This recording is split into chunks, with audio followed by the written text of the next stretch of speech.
Hi good morning. இன்றைக்கி சிம்பிளாக ஒரு lunch box recipe and healthy recipe தான் பார்க்க போகிறோம். அது எப்படி செய்யலான்னு பார்க்கலாம். அதுக்கு முன்னாடி நதீன் ஜான் சேனலை சப்ஸ்கிரைப் பண்ணாதவங்க சப்ஸ்கிரைப் பண்ணிவிட்டு பாருங்கள் ப்ளீஸ்.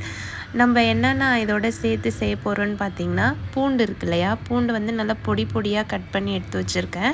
அதுக்கப்புறம் ஒரு பெரிய வெங்காயம் நல்லா நீல வாக்கில் கட் பண்ணி வச்சுருக்கேன். 2 பச்சை மிளகா காரத்துக்கு. அதுக்கப்புறம் மஷ்ரூம் வந்து எடுத்திருக்கேன். ஸோ அதுக்கப்புறம் இது வந்து எக்கு மஷ்ரூம் ஃப்ரைட் ரைஸ் தான் நம்ம இன்றைக்கி செய்ய போகிறோம். இது லஞ்சுக்கு வந்து ரொம்ப நல்லாயிருக்கும். நீங்கள் ஸ்கூலுக்கு பாக்ஸ் கட்டுற மாதிரி இருந்தாலும், வேலைக்கு எடுத்துகிட்டு போகிற மாதிரி இருந்தாலும் குயிக்காக 10-15 மினிட்ஸில் ரெடி ஆகும். வானல் வச்சாச்சு. நான் வந்து கொஞ்சம் பட்டரும் ஒரு 2 ஸ்பூன் எண்ணெயும் சேர்த்துட்டு பூண்டை இதோட சேர்த்துக்கிறேன். பூண்டு வந்து நல்லா கொஞ்சம் ப்ரௌனிஷ் ஷேட் ஆனதுக்கப்புறமா 2 பச்சை மிளகாவை கட் பண்ணி வச்சுருக்கோம் இல்லையா, அதை இதோட சேர்த்துக்கலாம்.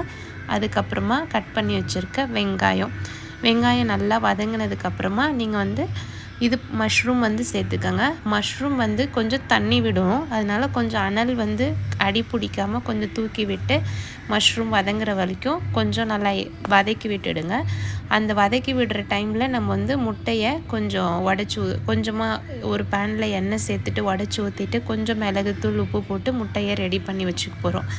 இந்த சாப்பாடு வந்து ஒரு 10 நிமிஷம் தான். நீங்கள் வந்து சாப்பாடு வடித்து எடுத்துக்கோங்க, டேஸ்ட்டு நல்லாயிருக்கும். நான் குக்கரில் வைக்கல, வடித்து தான் சாப்பாடு எடுத்து ஆற வச்சுருக்கேன். அதை தான் இதோட சேர்த்து மிக்ஸ் பண்ண போகிறேன்.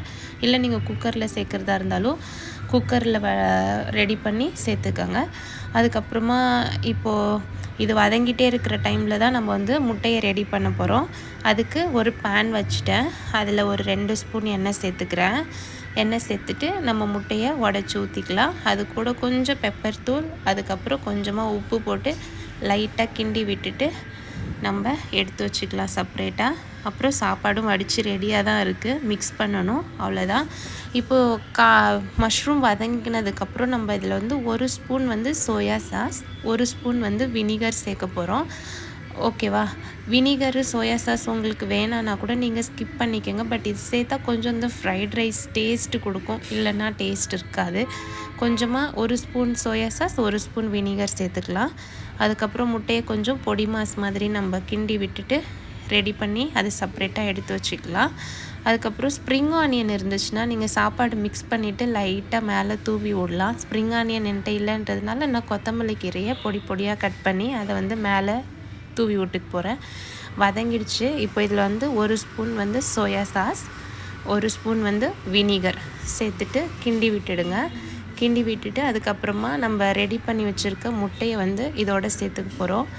அதுக்கப்புறம் கொஞ்சமாக சாப்பாடெல்லாம் போட்டுட்டு மிக்ஸ் பண்ணுறதுக்கு நம்ம என்னென்ன மசாலா சேர்க்க போகிறோன்னு பார்த்திங்கன்னா, தனி மிளகாய் தூள் 1 ஸ்பூனு, 1 ஸ்பூன் மிளகுத்தூள், கொஞ்சமாக உப்பு, இதெல்லாம் போட்டு தான் நம்ம மிக்ஸ் பண்ண போகிறோம். இந்த ரெசிபி ட்ரை பண்ணி பாருங்கள், கமெண்ட் பண்ணுங்கள், சப்ஸ்கிரைப் பண்ணுங்கள். உங்களுக்கு எல்லாருக்குமே பிடிக்கும். ஏன்னா இது ரொம்ப சிம்பிளாக குயிக்காக செய்ய போகிற ரெசிபி தான்.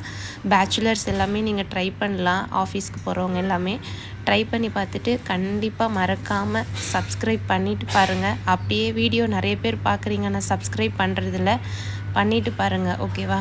நான் கொஞ்சமாக பெப்பர் தூள் சேர்த்துட்டேன்.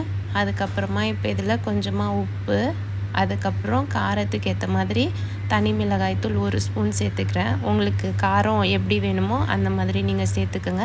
இது நல்லா மிக்ஸ் பண்ணி விடுங்க. சாப்பாடு நல்லா உதிரியாக சூப்பராக அந்த மசாலாவோடு சேர்ந்து வரும். டேஸ்ட்டு ரொம்ப நல்லாவே இருக்கும். ட்ரை பண்ணி பாருங்கள். ஓகேவா?